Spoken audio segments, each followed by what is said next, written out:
ನಮಸ್ಕಾರ ಸ್ನೇಹಿತರೆ, ನಿಮಗೆಲ್ಲ ಮಮತಾ ಡಿಸೈನ್ಸ್ಗೆ ಸ್ವಾಗತ. ನಾನು ಮಮತಾ ಶಂಕರಿ. ಇವತ್ತೊಂದು ಬ್ರೈಡಲ್ ಸಾರಿ ಕುಚ್ಚು ಡಿಸೈನ್ ಮಾಡಿ ತೋರಿಸ್ತಾ ಇದ್ದೀನಿ. ಇದು ಹೊಸ ರೀತಿಯ ಡಿಸೈನು. ಇದಕ್ಕೆ 6 ದಾರ 10 ನಂಬರ್ ಕ್ರೋಶೆ ಹುಕ್ಕು 0.75 mm ಇಂದು, ಆಮೇಲೆ ಒಂದು ರಿಂಗ್ ಬೀಡ್ಸ್ ತಗೊಳ್ತಾ ಇದ್ದೀನಿ. ತುಂಬ ಚೆನ್ನಾಗಿ ಕಾಣಿಸುತ್ತೆ. ಮತ್ತು ಒಂದು ಸ್ಮಾಲ್ ಬೀಡ್ಸ್ ಮಾತ್ರ ಉಪಯೋಗಿಸ್ತಾ ಇದ್ದೀನಿ. ಇದು ಬ್ರೈಡಲ್ ಸಾರಿ ಕುಚ್ಚು ಅಂತ ಹೇಳ್ಬೋದು. ಹೊಸ ಡಿಸೈನು, ಹೊಸ ಸ್ಟಿಚ್ಚು, ಸ್ವಲ್ಪ ವೇರಿಯೇಷನ್ ಅಷ್ಟೇ ಮೊದಲಿನ ಸ್ಟಿಚ್ಗಿಂತ. ಸ್ಟಾರ್ಟಿಂಗು ಫಸ್ಟು 2 ಸಿಂಗಲ್ ಕ್ರೋಶೆ ಹಾಕ್ಕೊಂಡು ಡಬಲ್ ಲಾಕ್ ಮಾಡ್ತಾ ಇದ್ದೀನಿ. ಸಿಂಗಲ್ ಕ್ರೋಶೆ 2 ಹತ್ರ ಹಾಕಿದರೆ ಅದು ಗಟ್ಟಿಯಾಗಿ ನಿಂತ್ಕೊಳ್ಳುತ್ತೆ, ಡಬಲ್ ಲಾಕ್ ಆಗುತ್ತೆ. ಫಸ್ಟು 3 ಚೈನ್ ಹಾಕ್ಕೊಂಡೆ. 3 ಚೈನ್ ಹಾಕ್ಕೊಂಡು ಅದು ಎಲ್ಲಿಗೆ ಬರುತ್ತೆ ಅಂತ ನೋಡಿಕೊಂಡು ಬಟ್ಟೆಗೆ ಲಾಕ್ ಮಾಡ್ತಾ ಇದ್ದೀನಿ. ಮತ್ತೆ 3 ಚೈನ್ ಮಾಡಿ ಬಟ್ಟೆಗೆ ಲಾಕ್. ಮತ್ತು ಇನ್ನೊಂದು ಸಾರಿ 3 ಸಾರಿ 3 ಚೈನ್ ಹಾಕ್ಕೊಂಡು ಎಲ್ಲಿಗೆ ಬರುತ್ತೆ ಅಂತ ನೋಡಿಕೊಂಡು ಬಟ್ಟೆಗೆ ಲಾಕ್ ಮಾಡ್ಕೋಬೇಕು. ಸಿಂಗಲ್ ಕ್ರೋಶೆ ಹಾಕ್ಕೊಂಡು ಸೇರಿಸ್ಕೋಬೇಕು. ಇದು ಡಬಲ್ ಆರ್ಚ್ ಕುಚ್ಚು ಬೇಸು. ನನ್ನ ಎಲ್ಲ ಡಿಸೈನ್ಗಳಲ್ಲೂ ಮಾಡ್ತೀನಿ, ನೀವು ನೋಡಿರ್ಬೋದು. ಈಗ ರಿಂಗ್ ಬೀಡ್ ಮತ್ತು ರೌಂಡ್ ಬೀಡನ್ನು ಈ ಥರ ಮಿಡ್ಲಲ್ಲಿ ಉಪಯೋಗಿಸ್ಕೊಂಡು ಸೇರಿಸ್ತಾ ಇದ್ದೀನಿ. ಅದನ್ನು ಲಾಕ್ ಮಾಡಿ ಬಟ್ಟೆಗೆ ಈ ಥರ ಎಲ್ಲಿಗೆ ಬರುತ್ತೆ ಅಂತ ನೋಡಿಕೊಂಡು ಅದನ್ನು ಸೇರಿಸ್ಕೊಳ್ಳಿ. ಮತ್ತು 5 ಸಾರಿ 3 ಚೈನ್ ಮಾಡ್ಕೋಬೇಕು. 3 ಚೈನು ಬಟ್ಟೆಗೆ ಲಾಕು, ಆ ಥರ 5 ಸಾರಿ ಮಾಡ್ಕೋಬೇಕು. ಮತ್ತು ನೆಕ್ಸ್ಟ್ 3 ಚೈನು ಬಟ್ಟೆಗೆ ಸಿಂಗಲ್ ಕ್ರೋಶೆ ಹಾಕಿ ಸೇರಿಸ್ಕೊಳ್ಳಿ. ಮತ್ತು 1 2 3 ಚೈನು ಬಟ್ಟೆಗೆ ಸೇರಿಸ್ಕೊಳ್ಳಿ. ಇನ್ನೊಂದು ಸಾರಿ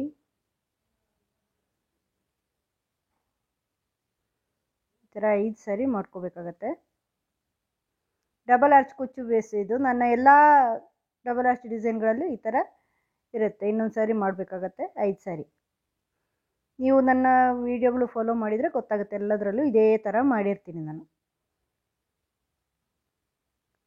1 2 3 4 5 ಈ ಥರ ಮಾಡಬೇಕು. ಆಮೇಲೆ ಬೀಡ್ ಸೇರಿಸ್ಕೊಳ್ಳಿ, ರಿಂಗ್ ಬೀಡು. ಮತ್ತು 5 ಸಾರಿ ಮತ್ತು ರಿಂಗ್ ಬೀಡ್ ಆ ಥರ ಮುಂದುವರ್ಸ್ಕೊಂಡು ಹೋಗಬೇಕು. ಎಂಡಲ್ಲಿ 3 ಸಾರಿ ಮಾಡ್ಕೋಬೇಕಷ್ಟೆ.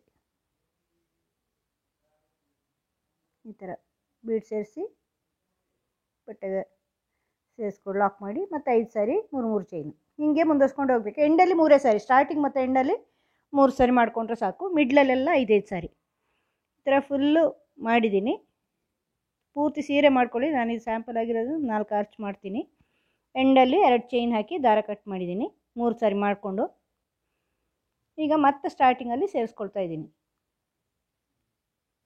ಸ್ಟಾರ್ಟಿಂಗಲ್ಲಿ ಆ ಡಬಲ್ ಲಾಕ್ ಮಾಡಿದ್ದೀರಲ್ವ ನೀವು, ಡಬಲ್ ಸಿಂಗಲ್ ಕ್ರೋಶೆ 2 ಸಾರಿ ಅಲ್ಲಿ ಸೇರಿಸ್ಕೊಳ್ಳಿ. ಅಲ್ಲಿನೂ 2 ಸಾರಿ ಸಿಂಗಲ್ ಕ್ರೋಶೆ ಮಾಡ್ಕೊಂಡು ಡಬಲ್ ಲಾಕ್ ಮಾಡಿಕೊಂಡು ಸೇರಿಸ್ಕೋಬೇಕು. ಈಗ 3 ಚೈನ್ ಹಾಕ್ಕೊಂಡು ಆ ಚೈನ್ನ ಲಾಕಲ್ಲಿ ಲಾಕ್ ಮಾಡ್ಕೊಳ್ಳಿ. ಲಾಕಲ್ಲಿ ಮಾಡ್ಕೊಳ್ಳಿ, ಬಟ್ಟೆಗೆ ಮಾಡಬೇಕಾಗಿಲ್ಲ. ಲಾಕಿನ ಒಳಗಡೆ ಸಿಂಗಲ್ ಕ್ರೋಶೆ ಹಾಕಿ ಸೇರಿಸ್ಕೋಬೇಕು. ಮತ್ತು ಸೆಕೆಂಡ್ 3 ಚೈನ್ ಇದೆಯಲ್ವ ಅದನ್ನು ಮಾಡ್ಕೋಬೇಕು. ಹಾಗೆ 3 ಚೈನ್ ಮಾಡಿಕೊಂಡು ಅದನ್ನು ಲಾಕಲ್ಲಿ ಲಾಕ್ ಮಾಡ್ಕೋಬೇಕು. ಆ ಲಾಕಲ್ಲಿ ಈಗ ನೆಕ್ಸ್ಟ್ 3 ಚೈನ್ ಇದೆಯಲ್ವ, ಇಲ್ಲಿ ಒಂದು ಸಿಂಗಲ್ ಕ್ರೋಶೆ ಹಾಕ್ಕೊಳ್ತಾ ಇದ್ದೀನಿ. ಇಲ್ಲಿ ನಾನು ಒಂದು ಸಿಂಗಲ್ ಕ್ರೋಶೆ ಹಾಕ್ಕೊಂಡು ಈ ರಿಂಗ್ ಬೀಡ್ಸ್ ಇದೆಯಲ್ವ, ರಿಂಗ್ ಬೀಡ್ಸ್ ಮತ್ತು ಮಧ್ಯದ ರೌಂಡ್ ಬೀಡ್ಸ್, ಅದರ ಮಧ್ಯದ ಗ್ಯಾಪಲ್ಲಿ ಕ್ರೋಶೆ ಹುಕ್ ಹಾಕ್ಕೊಂಡು ಡಬಲ್ ಕ್ರೋಶೆ ಮಾಡ್ಕೋಬೇಕು. ಈ ಥರ ದಾರ ಸಂದ್ಕೊಳ್ಳಿ. 2 ಬೀಡ್ಗಳ ಮಧ್ಯದಿಂದ ದಾರ ತಗೊಂಬನ್ನಿ. ಮತ್ತು 2 1 2 1 ಈ ಥರ ಡಬಲ್ ಕ್ರೋಶೆಗಳನ್ನು ಮಾಡ್ಕೊಳ್ಳಿ. ಪೂರ್ತಿ ರಿಂಗ್ ಆಗುವಷ್ಟು ಡಬಲ್ ಕ್ರೋಶೆ ಮಾಡ್ಕೋಬೇಕು ನೀವು. ಈ ಥರ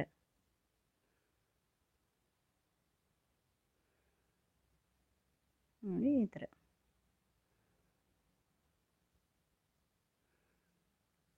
ಪೂರ್ತಿ ರಿಂಗ್ ಕವರ್ ಆಗಬೇಕು. ಈ ಥರ ರಿಂಗ್ ಬೀಡ್ಸ್ ಡಿಸೈನ್ ತುಂಬ ಇದೆ ಸ್ನೇಹಿತರೆ ನನ್ನ ಚಾನಲಲ್ಲಿ. ನೀವು ಇದುವರೆಗೆ ಸಬ್ಸ್ಕ್ರೈಬ್ ಮಾಡಿಲ್ಲ ಅಂದರೆ ಸಬ್ಸ್ಕ್ರೈಬ್ ಮಾಡಿದರೆ ಗೊತ್ತಾಗತ್ತೆ, ಸಿಗತ್ತೆ ಬೇಕಷ್ಟು. ಈ ಥರ ಫುಲ್ ರಿಂಗ್ ಮಾಡ್ಕೊಂಡಿದ್ದೀನಿ. ಡಬಲ್ ಕ್ರೋಶೆ 16 ಡಬಲ್ ಕ್ರೋಶೆ ಮಾಡಿದ್ದೀನಿ. ಇದನ್ನು ನೆಕ್ಸ್ಟ್ 3 ಚೈನ್ ಇದೆಯಲ್ವ ಗ್ಯಾಪ್, ಅಲ್ಲಿ ಲಾಕ್ ಮಾಡ್ಕೊಳ್ಳಿ. ಲಾಕ್ ಮಾಡ್ಕೊಂಡು ನೆಕ್ಸ್ಟ್ ಲಾಕಲ್ಲಿ ಲಾಕ್ ಮಾಡ್ಕೊಳ್ಳಿ. ಈ ಥರ ರೌಂಡ್ ಆರ್ಚ್ ಬರುತ್ತೆ. 16 ಡಬಲ್ ಕ್ರೋಶೆ ಹಾಕ್ಕೊಂಡಿದ್ದೀನಿ, 16 ಹಾಕ್ಕೊಂಡಿದ್ದೀನಿ. ನೀವು ಎಷ್ಟು ಬರುತ್ತೆ ನಿಮ್ಮ ಕೈಯ ಟೈಟ್ಗೆ ಅಂತ ನೋಡ್ಕೊಂಡು ಮಾಡ್ಕೊಳ್ಳಿ. ಈಗ 3 ಚೈನ್ ಮಾಡಿ ನೆಕ್ಸ್ಟ್ ಲಾಕಲ್ಲಿ ಲಾಕು, ಹಂಗೆ ಎಲ್ಲ ಚೈನ್ಗಳ ಮೇಲೆಲ್ಲ ಚೈನ್ ಹಾಕ್ಕೊಂಡು ನೆಕ್ಸ್ಟ್ ಬೀಡ್ ಪಕ್ಕದ 3 ಚೈನಲ್ಲಿ ಸಿಂಗಲ್ ಕ್ರೋಶೆ ಹಾಕಿ ಡಬಲ್ ಕ್ರೋಶೆ ಆರ್ಚ್ ಮಾಡ್ಕೊಳ್ಳಿ ಬೀಡ್ಸಲ್ಲಿ, ರಿಂಗ್ ಬೀಡ್ಸ್. ಇದು ಸಾಮಾನ್ಯವಾಗಿ ಎಲ್ಲ ಡಿಸೈನ್ಗಳಲ್ಲಿ ಬೇಸಲ್ಲಿ ಮಾಡ್ತೀನಿ ನಾನು, ನೋಡಿರ್ಬೋದು ನೀವು. ಎಷ್ಟೋ ಡಿಸೈನ್ಗಳಿಗೆ ಇದು ಮಾಡಿದ್ದೀನಿ. ಈಗ ನೆಕ್ಸ್ಟ್ ಸ್ಟೆಪ್ಪು, ಬೇರೆ ಕಲರ್ ದಾರ ತಗೊಂಡಿದ್ದೀನಿ. ಸ್ಟಾರ್ಟಿಂಗಲ್ಲಿ ಸೇರಿಸ್ಕೊಳ್ಳಿ, 2 ಸಿಂಗಲ್ ಕ್ರೋಶೆ ಹಾಕ್ಕೊಂಡು ಈ ಥರ 3 ಚೈನ್ ಮಾಡಿ ಆ ಲಾಕಲ್ಲಿ ಲಾಕ್ ಮಾಡ್ಕೊಳ್ಳಿ. ಈಗ ನೆಕ್ಸ್ಟ್ 3 ಚೈನ್ ಇದೆಯಲ್ವಾ, ಅಲ್ಲಿ 2 ಸಿಂಗಲ್ ಕ್ರೋಶೆ ಮಾಡ್ಕೊಳ್ಳಿ. 1 2 ಸಿಂಗಲ್ ಕ್ರೋಶೆ ಮಾಡಿಕೊಂಡು ಈಗ ಆರ್ಚಲ್ಲಿ ಮಾಡ್ಕೋಬೇಕು. ನೋಡ್ಕೊಳ್ಳಿ, ಇದೀಗ ಡಬಲ್ ಕ್ರೋಶೆ ಅಲ್ವಾ, ಫಸ್ಟ್ ಡಬಲ್ ಕ್ರೋಶೆ ಮೇಲಿನ ಚೈನ್ ಇದೆಯಲ್ವಾ, ಅಲ್ಲಿ ಒಂದು ಡಬಲ್ ಕ್ರೋಶೆ ಮಾಡ್ಕೋಬೇಕು ಫಸ್ಟು. ಮತ್ತು ಇನ್ನೊಂದು 2 ಮಾಡ್ಕೋಬೇಕಲ್ಲಿ ಕಂಟಿನ್ಯೂಸ್ ಆಗಿ 2 ಒಂದೇ ಚೈನ್ನ ಮೇಲೆ, ಫಸ್ಟ್ ಚೈನ್ನ ಮೇಲೇ 2 ಡಬಲ್ ಕ್ರೋಶೆ ಮಾಡ್ಕೊಳ್ತಾ ಇದ್ದೀನಿ. ಇದಾದಮೇಲೆ 3 ಚೈನ್ ಹಾಕ್ಕೊಂಡು ಆ 2ನೇ ಡಬಲ್ ಕ್ರೋಶೆ ಹಿಂದ್ಗಡೆ ಗ್ಯಾಪ್ ಇದೆಯಲ್ವ, ಅಲ್ಲಿಂದ ದಾರ ತಂದು, ಅಂದರೆ ಆ 2 ಡಬಲ್ ಕ್ರೋಶೆಗಳ ಮಧ್ಯದ ಗ್ಯಾಪಲ್ಲಿ 2ನೇ ಡಬಲ್ ಕ್ರೋಶೆಗೆ ಪೀಕೋ ಮಾಡ್ಕೋಬೇಕು. ದಾರ ತಂದು ಸಿಂಗಲ್ ಕ್ರೋಶೆ ಹಾಕಿ ಸೇರಿಸಿ ಪೀಕೋ, 2ನೇ ಡಬಲ್ ಕ್ರೋಶೆ ಪೀಕೋ ಮಾಡೋದು ಫಸ್ಟಿಂದಕ್ಕಿಲ್ಲ. ಮತ್ತೆ 3 ಚೈನ್ ತಗೊಂಡು ಇನ್ನೊಂದು ಸಾರಿ ಅದೇ 2ನೇ ಡಬಲ್ ಕ್ರೋಶೆಗೆ ಪೀಕೋ ಮಾಡ್ಕೊಳ್ಳೋದು. ಒಂದೇ ಡಬಲ್ ಕ್ರೋಶೆಗೆ 2 ಸಾರಿ ಪೀಕೋ ಮಾಡ್ತಾಯಿದ್ದೀನಿ. ಡಬಲ್ ಕ್ರೋಶೆ ಮಾತ್ರ 2 ಹಾಕ್ಕೊಳ್ತಾ ಇದ್ದೀನಿ ಸ್ಟಾರ್ಟಿಂಗು. ಈ ಥರ ಆಗುತ್ತೆ. ಈಗ 2 ಡಬಲ್ ಕ್ರೋಶೆ ಬಿಡಬೇಕು ನೀವು ಬೇಸಲ್ಲಿ, ಅಂದರೆ ಈ ವೈಟ್ ಇದೆ ಅಲ್ವಾ, ಅದರಲ್ಲಿ 2 ಬಿಟ್ಕೊಳ್ಳಿ. 3ನೇದರಲ್ಲಿ ಮತ್ತೆ 2 ಡಬಲ್ ಕ್ರೋಶೆ ಹಾಕ್ಕೊಳ್ಳೋದು. ಒಂದಲ್ಲ 2 ಬಿಟ್ಕೋಬೇಕಾಗತ್ತೆ, ಯಾಕಂದರೆ ನಾನಿಲ್ಲಿ ಡಬಲ್ ಮಾಡಿದ್ದೀನಲ್ವ ಪೀಕೋ, ಗ್ಯಾಪ್ ಆಗುತ್ತೆ ಅದು. 2 ಡಬಲ್ ಕ್ರೋಶೆ ಹಾಕಿ 2 ಪೀಕೋ ಮಾಡಿದ್ದೀನಿ. ಈಗ 2 ಡಬಲ್ ಕ್ರೋಶೆ ಹಾಕಿಬಿಟ್ಟು ಅಲ್ಲಿ 3ನೇದಲ್ಲಿ ಮತ್ತೆ 3 ಚೈನ್ ಮಾಡಿ ಆ 2ನೇ ಡಬಲ್ ಕ್ರೋಶೆಗೆ ಪೀಕೋ ಮಾಡೋದು. 2ಕ್ಕೂ ಮಾಡಲ್ಲ, ಮಿಡ್ಲಲ್ಲಿ ದಾರ ಸೂಜಿ ಹಾಕಿ ತಗೊಂಬರೋದು. ಮತ್ತೆ 3 ಚೈನ್ ಮಾಡಿಕೊಂಡು 2 ಸಾರಿ ಮಾಡ್ತಾಯಿದ್ದೀನಿ ಪೀಕೋ, 1 ಸಾರಿ ಅಲ್ಲ 2 ಸಾರಿ. ಸರಿಯಾಗಿ ನೋಡಿಕೊಂಡ್ರೆ ಗೊತ್ತಾಗುತ್ತೆ ನಿಮಗೆ. ಈ ಥರ ಡಿಸೈನ್ ಬರುತ್ತೆ, ತುಂಬ ಚೆನ್ನಾಗಿ ಬರುತ್ತೆ ಅದು, ಫ್ಲವರ್ ಥರ ಬರುತ್ತೆ. ನಿಮಗೆ ಹತ್ತಿರದಿಂದ ನೋಡಿದರೆ ಗೊತ್ತಾಗುತ್ತೆ ಅದು. ಈಗ ನೋಡಿ, 1 2 ಬಿಟ್ಟು 3ನೇದಲ್ಲಿ ಹಾಕ್ಕೋಬೇಕು. 2 ಡಬಲ್ ಕ್ರೋಶೆಗಳನ್ನು ಬಿಡಬೇಕು ನೀವು ಹಾಕುವಾಗ. 3ನೇದಲ್ಲಿ 2 ಡಬಲ್ ಕ್ರೋಶೆ, ಒಂದರಲ್ಲಿ 2 ಡಬಲ್ ಕ್ರೋಶೆ ಹಾಕ್ಕೋಬೇಕು ನೀವು, ಬೇರೆ ಬೇರೆ ಅಲ್ಲ, ಒಂದೇ ಚೈನಲ್ಲಿ 2 ಡಬಲ್ ಕ್ರೋಶೆ ಹಾಕ್ಕೊಳ್ಬೇಕು. ತುಂಬ ಚೆನ್ನಾಗಿ ಕಾಣಿಸುತ್ತೆ ಇದು. ಈಗ ಪೀಕೋ ಮಾಡ್ಕೋಬೇಕು. ಪೀಕೋ ಮಾತ್ರ 2ನೇ ಡಬಲ್ ಕ್ರೋಶೆಗೆ ಮಾಡ್ಕೊಳ್ಳೋದು, 2ಕ್ಕೂ ಮಾಡಲ್ಲ. 2 ಡಬಲ್ ಕ್ರೋಶೆ ಹಾಕಿದ್ರೂ 3 ಚೈನ್ ಹಾಕಿ ಆ 2ನೇ ಡಬಲ್ ಕ್ರೋಶೆ ಪೀಕೋ ಅದು 2 ಸಾರಿ ಮಾಡಬೇಕು. ನೋಡಿ, ಈ ಥರ ಗ್ಯಾಪಲ್ಲಿ ತಗೊಂಡು ಹೋಗಿ ಪೀಕೋ, ಮತ್ತೆ 3 ಚೈನು, ಮತ್ತೆ ಆ 2ನೇ ಡಬಲ್ ಕ್ರೋಶೆಯಲ್ಲಿ ಪೀಕೋ. ಈ ಥರ 3 ಸಾರಿ ಮಾಡಿಕೊಂಡೆ. ಈಗ ಒಂದು ಸ್ಮಾಲ್ ಬೀಡ್ ಸೇರಿಸ್ಕೊಳ್ತಾ ಇದ್ದೀನಿ. ಈಗ ಬೀಡ್ ಸೇರಿಸಿರೋದ್ರಿಂದ ಇನ್ನೂ ಸ್ವಲ್ಪ ಗ್ಯಾಪ್ ಬರುತ್ತೆ, ಅದಕ್ಕೆ 3 ಡಬಲ್ ಕ್ರೋಶೆ ಬಿಡ್ತಾ ಇದ್ದೀನಿ ಕೆಳಗಡೆ. ಯಾವಾಗಲೂ 2 ಬಿಡೋದು, ಈಗ ಮೊದಲೆಲ್ಲ. ಈಗ 3 1 2 3 ಬಿಟ್ಟು 4ನೇದರಲ್ಲಿ ಮಾಡ್ತಾಯಿದ್ದೀನಿ. ಅಷ್ಟು ಗ್ಯಾಪ್ ಬಿಡ್ತಾ ಇದ್ದೀನಿ, ಯಾಕೆಂದರೆ ಅದು ಜಾಗ ತಿನ್ನತ್ತೆ. ನೋಡಿ, ನೀವು 2 ಡಬಲ್ ಕ್ರೋಶೆ ಮಾಡ್ತೀರಾ ಒಂದೇ ಚೈನಲ್ಲಿ, ಅದುವೇ ಜಾಗ ತಿನ್ನತ್ತೆ. ಅದಲ್ಲದೆ 2 ಪೀಕೋ ಮಾಡ್ತೀವಿ. ಈಗ ಒಂದು ಬೀಡನ್ನು ಸೇರಿಸಿದ್ದೀನಲ್ವ, ಅದಕ್ಕೆ ಇನ್ನೂ ಒಂದು ಎಕ್ಸ್ಟ್ರಾ ಬಿಡಬೇಕಾಗತ್ತೆ.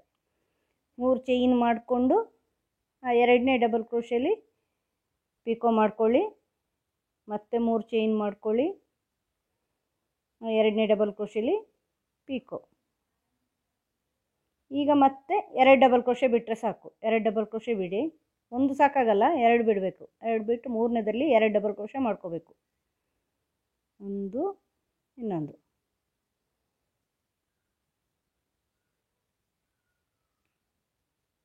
ಈ ಥರ ಮತ್ತೆ 3 ಚೈನ್ ಹಾಕ್ಕೊಳ್ಳಿ, 1 ಡಬಲ್ ಕ್ರೋಶೆ ಹಿಂದೆ ಸೆಕೆಂಡ್ ಡಬಲ್ ಕ್ರೋಶೆ ಹಿಂದೆಯಿಂದ ದಾರ ತಗೊಂಬಂದು ಪಿಕೋ ಮಾಡ್ಕೊಳ್ಳಿ. 3 ಚೈನು, ಎರಡನೇ ಡಬಲ್ ಕ್ರೋಶೆ ಹಿಂದಿಂದ ಪಿಕೋ, ಮತ್ತು 2 ಬಿಟ್ಟು ಮೂರನೇದಲ್ಲಿ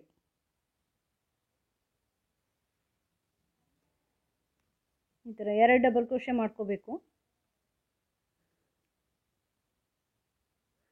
2 ಡಬಲ್ ಕ್ರೋಶೆ ಮಾಡಿಬಿಟ್ಟು 3 ಚೈನು, ಇದನ್ನು ಎರಡನೇ ಡಬಲ್ ಕ್ರೋಶೆ ಹಿಂದೆ ಲಾಕ್ ಮಾಡಬೇಕು. ಮತ್ತು ಇನ್ನೊಂದು ಸಾರಿ 3 ಚೈನ್ ಮಾಡಿಕೊಂಡು ಮತ್ತೆ ಅದೇ ಜಾಗದಲ್ಲಿ picot, 2 picot, 2 double crochet 2 picot. Picot ಮಾತ್ರ ಒಂದೇ ಡಬಲ್ ಕ್ರೋಶೆ ಒಳಗೆ ಮೇಲೆಗೆ ಮಾಡೋದು, ಸೆಕೆಂಡ್ ಡಬಲ್ ಕ್ರೋಶೆಗೆ ಈ ಥರ.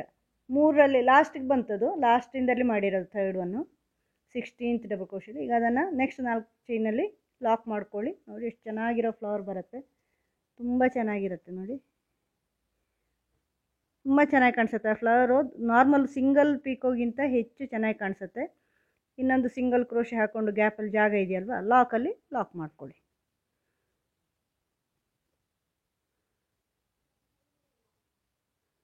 ಈ ಥರ ಲಾಕಲ್ಲಿ ಲಾಕ್ ಮಾಡ್ಕೊಳ್ಳಿ. ಮತ್ತು ಮಧ್ಯದಲ್ಲಿ 3 ಚೈನು, ಲಾಕು, ನೆಕ್ಸ್ಟು 3 ಚೈನಲ್ಲಿ 2 ಸಿಂಗಲ್ ಕ್ರೋಶೆ, ಮತ್ತು ಅದೇ ಇದು ಆರ್ಚಲ್ಲಿ ಫಸ್ಟ್ ಚೈನಲ್ಲಿ 2 double crochet 2 picot. First chain ಇದೆಯಲ್ವ double crochet, first chain, first double ಕ್ರೋಶೆಯಲ್ಲಿ ಅದರಲ್ಲಿ 2 ಡಬಲ್ ಕ್ರೋಶೆ ಪಿಕೋ, 3 ಚೈನ್ ಹಾಕ್ಕೊಂಡು ಎರಡನೇ ಡಬಲ್ ಕ್ರೋಶೆ ಹಿಂದ್ಗಡೆಯಿಂದ ಮಾಡ್ಕೊಳ್ಳಿ, ಸೇರಿಸ್ಕೊಳ್ಳಿ. ಮತ್ತು 3 ಚೈನು, ಮತ್ತೆ ಸೇರಿಸ್ಕೊಳ್ಳಿ. ಈ ಥರ ಮಾಡ್ತಾ ಹೋಗಬೇಕು. ತುಂಬಾ ಚೆನ್ನಾಗಿ ಕಾಣಿಸುತ್ತೆ ಸ್ನೇಹಿತರೆ, ಫ್ಲವರ್ ಥರ ಕಾಣ್ತೇವೆ. ಬ್ರೈಡಲ್ ಡಿಸೈನು ಬೇಕು ಅಂದರೆ ನೀವು ಸ್ಟೋನ್ ಚೈನ್ ಎಲ್ಲ ಹಾಕೋದಾದರೂ ಹಾಕ್ಕೋಬೋದು, ಅಥವಾ ಏನು ಇದು ಶೈನಿಂಗ್ ಚೈನ್ಗಳೆಲ್ಲ ಬರುತ್ತಲ್ವ, ಅದೆಲ್ಲ ಚೆನ್ನಾಗಿ ಕಾಣಿಸುತ್ತೆ, ತುಂಬಾ ಚೆನ್ನಾಗಿ ಕಾಣಿಸುತ್ತೆ ಸ್ನೇಹಿತರೆ. ನೀವು ಸೀರೆಗೆ ಮ್ಯಾಚ್ ಆಗುವಂಥ ಕಲರ್ಗಳನ್ನು ಹಾಕಿ ಅದೇ ರೀತಿ ಕಲರ್ಗಳ ಕುಚ್ಚುಗಳನ್ನು ಹಾಕ್ಕೊಂಡ್ರೆ ತುಂಬ ಚೆನ್ನಾಗಿರುತ್ತೆ. ಇದರಲ್ಲಿ 157 ಕುಚ್ಚು ಹಾಕ್ಕೊಂಡಿದ್ದೀನಿ ನಾನು. ಆರ್ಚಿಂದ ಸ್ವಲ್ಪ ಉದ್ದಷ್ಟೇ ಇಟ್ಕೊಂಡಿದ್ದೀನಿ. ತುಂಬ ಚೆನ್ನಾಗಿ ಕಾಣಿಸುತ್ತೆ ಈ ಥರ ನೀವು ಮಾಡಿದರೆ, ಪೂರ್ತಿ ಸೀರೆಗೆ ಮಾಡಿದರೆ. ಮಾಡಿ ನೋಡಿ ನೀವು ನಿಮ್ಮ ಸೀರೆಗೆ, ಟ್ರೈ ಮಾಡಿ, ನಿಮಗೂ ಇಷ್ಟ ಆಗುತ್ತೆ. ವಿಡಿಯೋ ಇಷ್ಟ ಆದರೆ ಲೈಕ್ ಮಾಡಿ, ಶೇರ್ ಮಾಡಿ, ಸಬ್ಸ್ಕ್ರೈಬ್ ಮಾಡಿ. ಮುಂದಿನ ವಿಡಿಯೋದೊಂದಿಗೆ ಭೇಟಿ ಆಗೋಣ. Thank you.